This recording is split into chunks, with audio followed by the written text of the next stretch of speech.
ৰাম নাৰায়ণ ৰাম।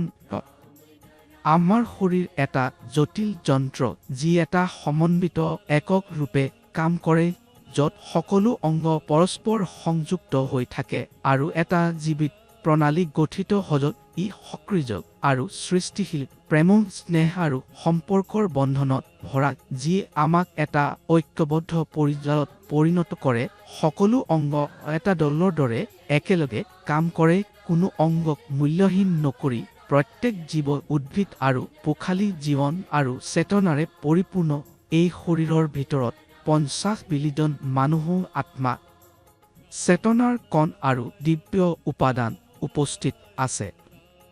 আজিৰ বিশ্বত আৰু সমগ্ৰ ব্ৰহ্মাণ্ডত অসংখ্য আত্মাক জীৱনৰ মূলভূত প্ৰয়োজনবোৰৰ পৰা বঞ্চিত কৰা হৈছে। ফলস্বৰূপে মানুহে অন্যায়, ভুল, অপৰাধ কৰে আৰু বিভিন্ন প্ৰকাৰৰ অনৈতিক কামত জড়িত হয়।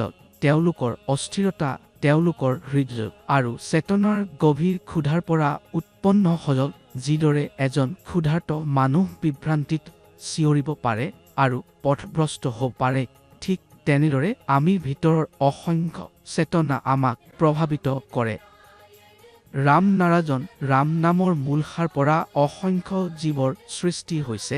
আকাশত অসংখ্য গ্ৰহ, তৰা আৰু নক্ষত্ৰ আছে, যি সকলো জীৱন, চেতনা, গতি আৰু সৃষ্টিৰে পৰিপূৰ্ণ।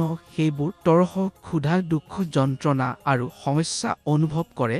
তেওঁলোকৰ জন্ম আৰু মৃত্যু হয়, কিন্তু মানুহৰ দৰে স্বাধীনতা নথকাত তেওঁলোকে নিজৰ ইচ্ছামতে কাম কৰিব নোৱাৰে, ভুল কৰিব নোৱাৰে বা কোনো শুভ ফল নোহোৱাকৈ দুখজনক কামত লিপ্ত হ'ব নোৱাৰে। আমাৰ মনত অসংখ্য চিন্তা থাকে আৰু সেইবোৰৰ মাজত আমাৰ বিবেক প্ৰৱেশ কৰে, আমাক পথ দেখুৱায় আৰু আমাৰ ভুলবোৰ নিৰ্দেশ কৰে। কিন্তু কেতিয়াবা আমি তাক শুনো, কেতিয়াবা শুনোনে, যাৰ ফলস্বৰূপ ভুল কাম আৰু দুৰ্ঘটনা সংঘটিত হয়। এতিয়া সময় আহি পৰিছে যে আমি এই সকলো বিভাজন শেষ কৰি এটা ধৰ্মনিৰপেক্ষ আৰু অগ্ৰগামী সমাজ গঢ়ো। এইটো তেতিয়াহে সম্ভৱ যেতিয়া আমি আমাৰ বিবেকৰ কথা শুনিম, প্ৰকৃতিৰ সৈতে সংযুক্ত হ'ম আৰু নিজাকৈ ৰাম নাৰায়ণ ৰাম নামটো জপ কৰিম। প্ৰকৃতি নিজে আটাইতকৈ ডাঙৰ ধৰ্ম আৰু সকলো মানুহে এইটো বুজা উচিত যেতিয়া কোনো ব্যক্তি ৰাম নাৰায়ণ ৰামৰ সৈতে সংযুক্ত হয়, তেওঁৰ জীৱন স্থিৰ হৈ পৰে। ৰাম নাৰায়ণ ৰাম সদায় মানুহক শিকায় যে নিজৰ চিন্তাবোৰ সদায় ধনাত্মক ৰাখিব।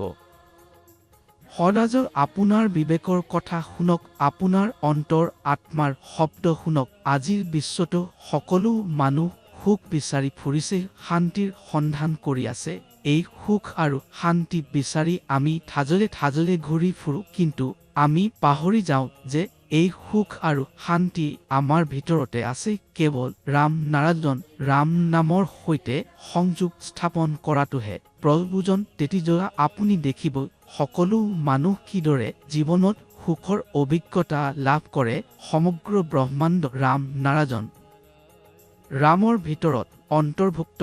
এই নাম আমাৰ সম্পূৰ্ণ জীৱনক পৰিৱৰ্তন কৰি দিয়ে, মনৰ সকলো ভয় দূৰ কৰি আমাক সুখ আৰু সমৃদ্ধিৰ অনুভূতি প্ৰদান কৰে। ৰাম নাৰায়ণ ৰাম।